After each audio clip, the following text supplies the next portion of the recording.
अच्छा, तो वो कहाँ तक हो गया था?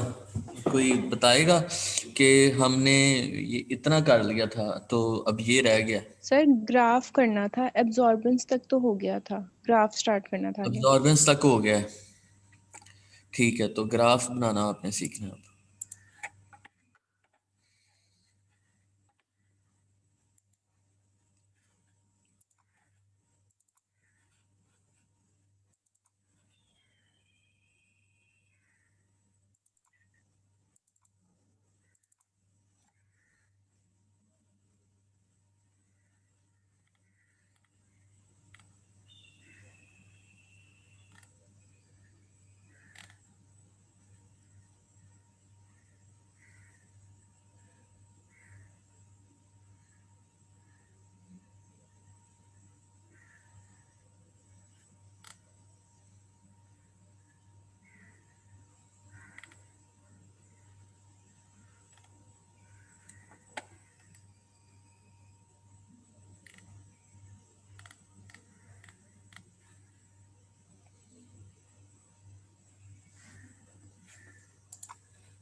अच्छा जी, ये हमारे पास था इसमें टेबल, और इस टेबल के अंदर हमने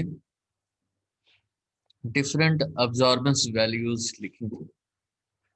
तो अब दोबारा लिख लेते हैं।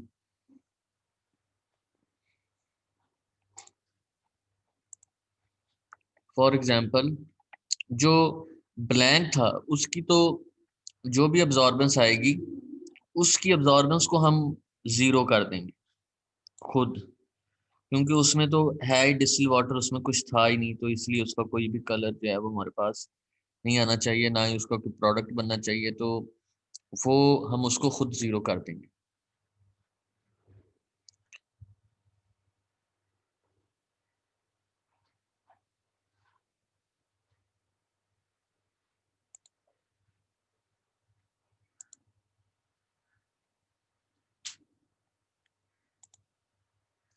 अच्छा जी, उसके बाद जो पहला है सबसे पहली डाइल्यूशन, ये स्टैंडर्ड की है।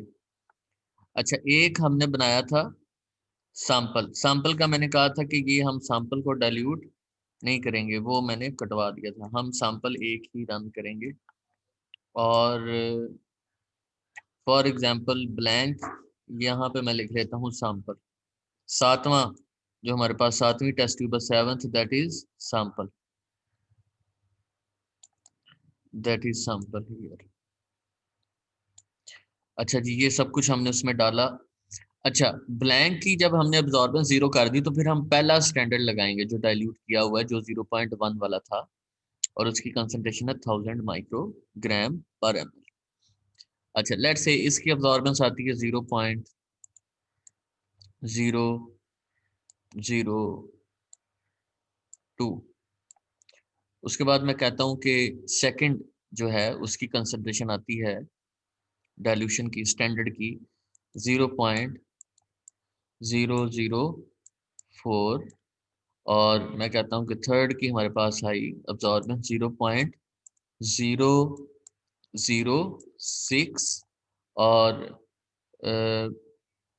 फोर्थ डाइल्यूशन की आई 0.008। और फिफ्थ वन की आई हमारे पास 0.010। और अब फिर हम एंड पर लेंगे सैंपल की अब्जॉर्बेंस। वो लेट से हमारे पास आती है 0.00, मैं कह देता हूँ ये आ गई हमारे पास 3। चलें, 3 आ गई। अच्छा जी, ये सैंपल की अब्जॉर्बेंस आ गई। अब हमने जो ग्राफ बनाना है वो दो चीजों के दरमियान बनाना। एक हम वाई एक्सिस पे लेंगे अब्जॉर्बेंस, और एक्स एक्सिस पे हम लेंगे कंसंट्रेशन। अच्छा जी, अब्जॉर्बेंस को हम सेट कर लेते हैं, उसका स्केल के गैप कितना रखना है हमने स्केल में। फॉर एग्जांपल मैं कहता हूँ यहाँ पर हम रखते हैं, यहाँ पे तो होगी जीरो अब्जॉर्बेंस, 0.00, ये अब्जॉर्बेंस। अब यहाँ पे मैं कहता हूँ हमने रखी है 0.001 अब्जॉर्बेंस रखी। यहाँ पे हमने रख दी 0.002। यहाँ पे हमने रख दी 0.003। यहाँ पे हमने रख दी 0.00। ये हमने खुद सेट करना होता है स्केल वाई एक्सिस पे अब्जॉर्बेंस का। 4, यहाँ पे हमने रख दी 0.005। जो आएगी वो हमने ये लिख ली, ये हमने सपोज लिखी कि हम हमारी इतनी आ गई अब्जॉर्बेंस। यहाँ पे हम लेंगे, लिख लिया 0.006, ठीक है। और यहाँ पे हमने लिख दिया 0.007। यहाँ पे 0 पॉइंट हमने रख दिया 0.008। यहाँ पे 0.009। और यहाँ पे हमने रखा 0.010। ये हमने स्केल सेट कर लिया। ये है वाई एक्सिस। वाई एक्सिस पे हम हमेशा अब्जॉर्बेंस ले लेंगे जब हम स्टैंडर्ड कर्व बनाएंगे। ये हमारे पास जितनी भी अब्जॉर्बेंसेस हैं ये स्टैंडर्ड की। स्टैंडर्ड को हमने डाइल्यूट किया था 5 डाइल्यूशंस के अंदर, 5 डिफरेंट कंसंट्रेशन बनाई और उसकी हमने अब्जॉर्बेंस ले ली।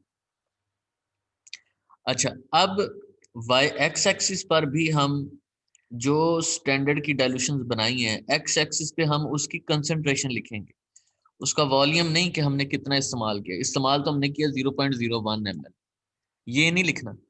एक्स एक्सिस पे लिखनी है कंसंट्रेशन कि 0.01 ml के अंदर ग्लूकोज कितना था, वो था 100 माइक्रोग्राम। तो मैं यहाँ पे लिखूँ, यहाँ पे होगा 0, यहाँ पे मैं लिख देता हूँ 100, ठीक है। और यहाँ पे मैं लिख देता हूँ 200 कंसंट्रेशन हमने सेट कर दी। 200 स्केल खुद ही सेट करना आपने। 300, आप ये स्केल जो है वो 50, 100, 150, 200, 350, 400, 450, 500, 550, 600, 650, ऐसे भी आप ये सेट कर सकते हैं। लेकिन मैंने 100 के गैप से सेट किया। 400 माइक्रोग्राम, 500 माइक्रोग्राम, ठीक है। यहाँ पे 600 माइक्रोग्राम, 700 माइक्रोग्राम, ये लिख लिया। अच्छा, अब हमने देखना है कि जो 100 माइक्रोग्राम वाली टेस्ट ट्यूब थी उसमें अब्जॉर्बेंस क्या आई। 100 वाली में हमारी अब्जॉर्बेंस आई थी 0.02। तो 100 वाली के ऊपर मैं देखूंगा 0.02 कहाँ है। 100 वाली के ऊपर 0.02 यहाँ पर आ गया, ये पॉइंट, ये मार्क हो गया। फिर मैं देखूंगा 0.2 में कितनी कंसंट्रेशन थी, वो थी 200। अब मैं देखूंगा 200 की अब्जॉर्बेंस क्या है, 0.04। तो मैं 200 के ऊपर देखूंगा 0.04 कहाँ पे आ रहा है, वो यहाँ पे आ रहा है, ये पॉइंट मार्क हो गया।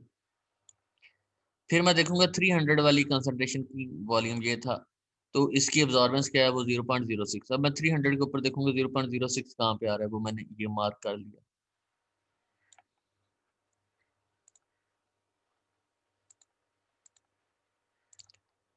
अब हमने देखना है कि जो 400 है, 400 के ऊपर उसकी अब्जॉर्बेंस वाई एक्सिस पे कहाँ पे आ रही है, वो आ रही है 0.08। तो 400 के ऊपर 0.08 को चेक करेंगे, वो ये वाला पॉइंट आ रहा है।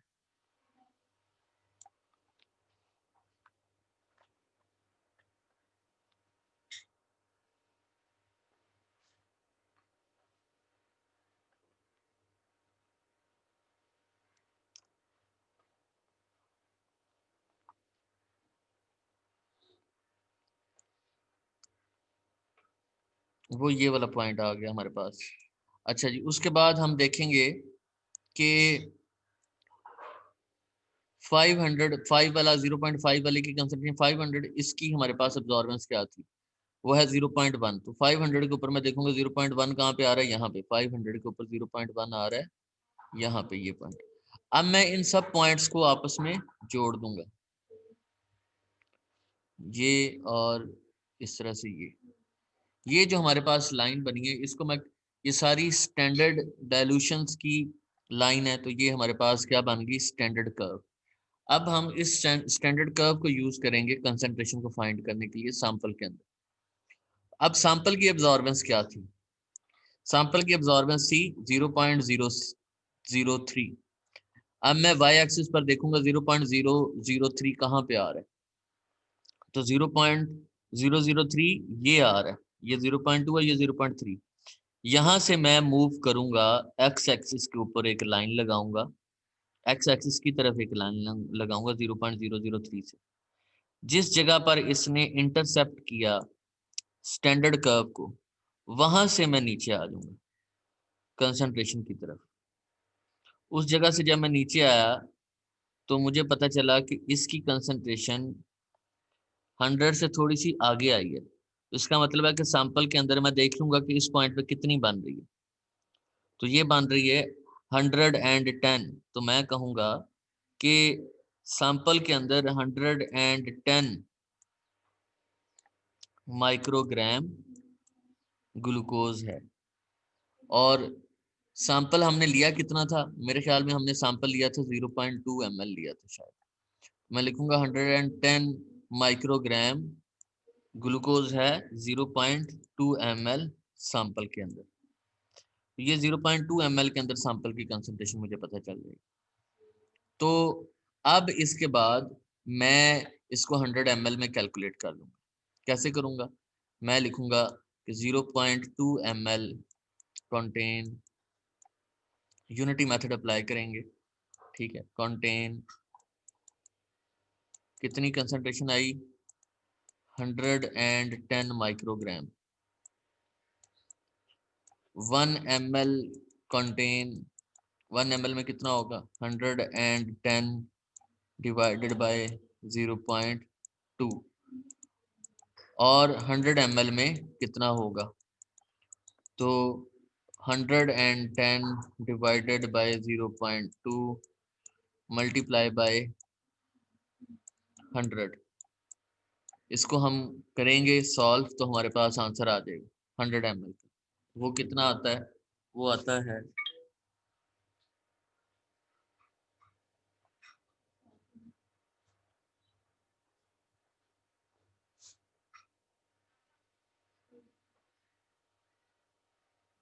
हाँ जी 5,5,0 माइक्रोग्राम पर 100 ml। ठीक है, अब माइक्रोग्राम है तो इसको मैं ग्राम में ले जाऊंगा। ठीक है, तो अगर मैंने इसको ग्राम में लेके जाना है तो मैं इसको 1000 के साथ डिवाइड कर दूं। अगर मैं इसको 1000 के साथ डिवाइड करता हूं तो आंसर आता है 55। आंसर होगा हमारे पास 55 ग्राम पर 100 ml ग्लूकोज प्रेजेंट है सैंपल के अंदर। इस तरह से हम इसको कैलकुलेट कर लेंगे। अब यही जो ग्राफ है ये हम एक्सेल पर बना सकते हैं बड़े आराम से। Sir, excuse me, sir.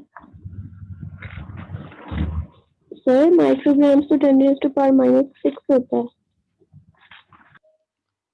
Yes, sir. हाँ जी, तो इसको फिर एक दफा फिर डिवाइड कर दें। सॉरी, वो ना माइक्रोग्राम हम कर रहे हैं। ठीक है, आप सही कह रही हैं।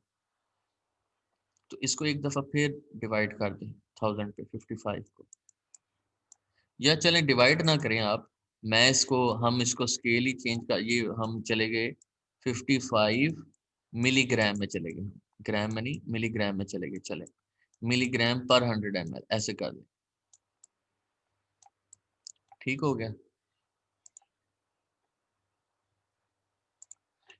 ठीक है, तो ये हमारे पास क्या हो गया 55 मिलीग्राम पर 100 ml आ गया। तो ये हमारे पास ग्राफ इस तरह से आपने बनाना है और इस तरह से इसकी कैलकुलेशन करनी है। अच्छा, अब आपने क्या करना है, ये ग्राफ हम बहुत अच्छा बना सकते हैं एक्सेल के ऊपर। ठीक है, तो एक्सेल अगर मैं यहाँ पे खोलूँ, ठीक है, तो वो मैं आपके साथ शेयर करता हूँ। ये हम एक्सेल के ऊपर भी बना सकते हैं।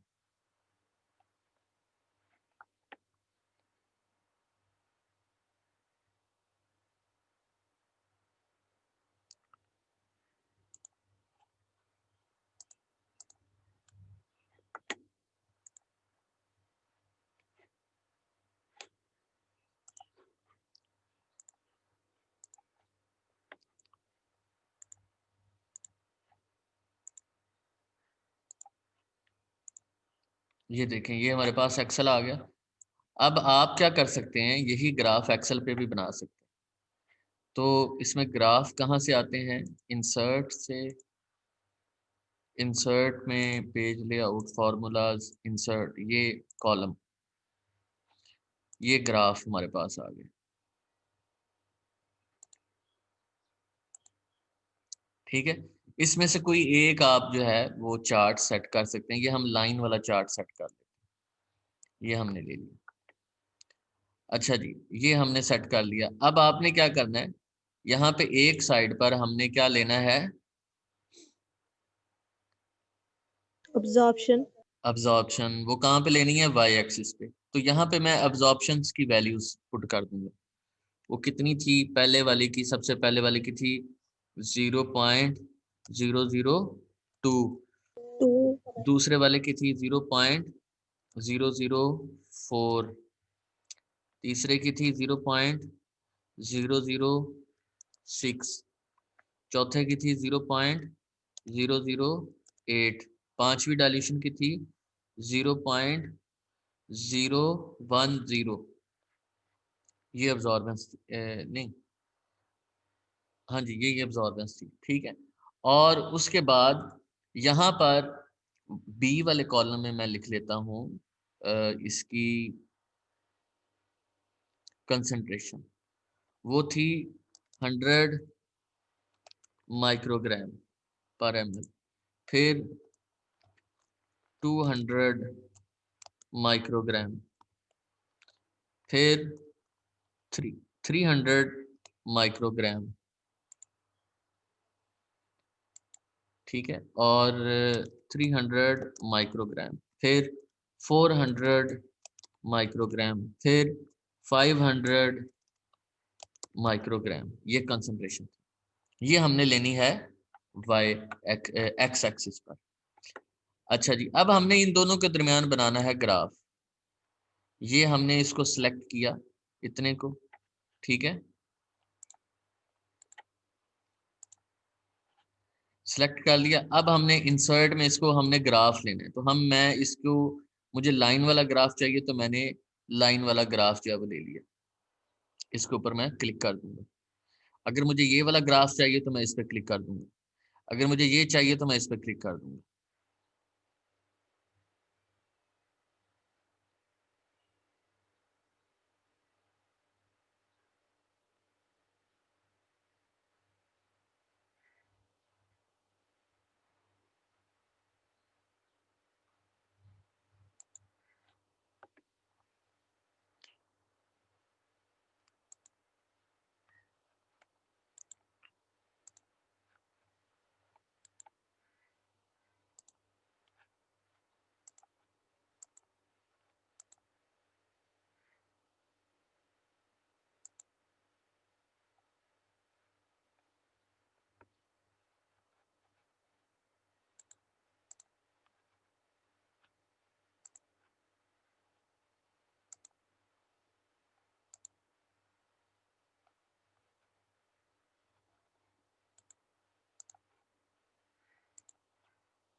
अच्छा, मैं चाह रहा हूँ कि ये स्टैंडर्ड कर्व यहाँ पे बनती हुई लाइन हमारे पास ना आए, लेकिन वो ऑप्शन जो है ना, वो मैं देख रहा हूँ कि किस पे हमारे पास यहाँ पे बनती हुई लाइन जो है वो आएगी।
अच्छा जी, ये देखें, ये हमारे पास जो ग्राफ आ रहा है, इसके अंदर इसने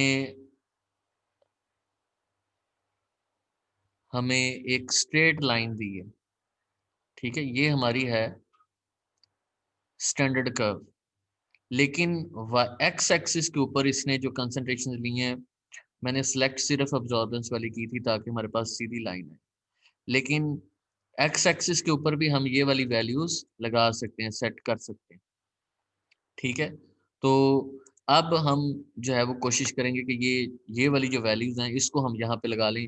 ये उसने खुद अपने पास से 1 2 3 4 5 उसने डिवाइड करके इसको वैल्यूज लगाई हैं, लेकिन मैं चाह रहा हूँ कि हम ये वाली कंसंट्रेशन हम लगाएं, क्योंकि हमने टेबल ये वाला किया है, इसके मुताबिक हम इसको अरेंज करें।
ये देखें भी, ये हमारे पास मैंने इसको जो है वो डाटा सिलेक्ट करके यहाँ पे मैंने वो वैल्यूज लगा दी, 100 माइक्रोग्राम, 200 माइक्रोग्राम। ठीक है, कैसे किया मैंने, यहाँ पे राइट क्लिक किया, सिलेक्ट डाटा, डाटा की ऑप्शन में गए। ठीक है, और यहाँ पर वो दे रहा था 1 2 3 4 5 6 पहले, लेकिन मैंने यहाँ पे लगाना था इस जगह पर 100 जो अब लगा हुआ है, 200 जो अब लगा हुआ है। तो यहाँ पे पहले लिखा आ रहा था 1 2 3 जो एक्स एक्सिस पे हमें नजर आ रहा था। फिर मैंने ये एडिट वाली ऑप्शन पर क्लिक किया और जो मैंने डाटा एक्स एक्सिस पे लिखना था उसको यहाँ से सिलेक्ट कर लिया। मैंने ये 100 वाला करना था, इसको सिलेक्ट कर लिया और मैंने इधर से ओके कर दिया, तो वो मेरे पास यहाँ पे आ गया। जब वो यहाँ पे आ गया तो मैंने इसको ओके कर दिया, तो उसने मुझे यहाँ पे दे दिया। अब ये देखें, ये स्टैंडर्ड कर्व जो है ये हमारे पास यहाँ पर बन गई। अब हम क्या कर सकते हैं, इस स्टैंडर्ड कर्व को यूज कर सकते हैं कंसंट्रेशन को फाइंड करने के लिए। ठीक है, तो अब हम इसको फाइल को सेव कर लेंगे, ये हमारे पास स्टैंडर्ड कर्व बन गई।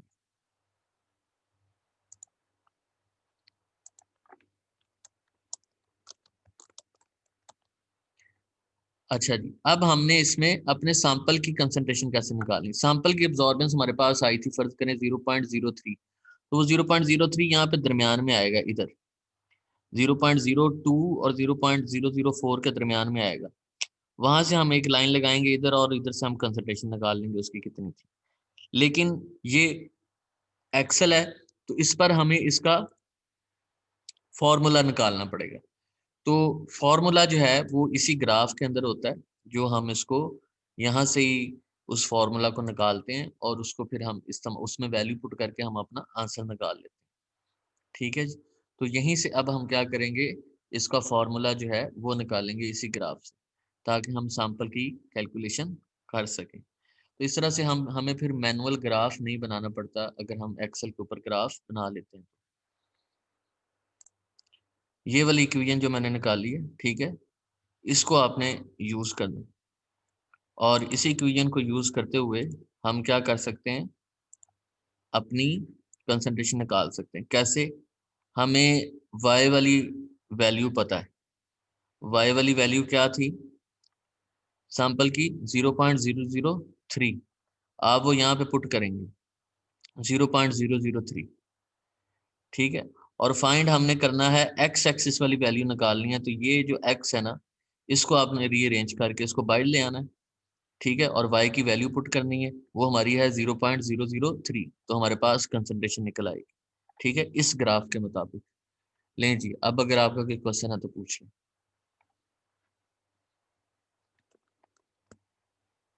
सर ये इक्वेशन कैसे है आई? ये मैंने इसी में से निकाली, इस ग्राफ में से।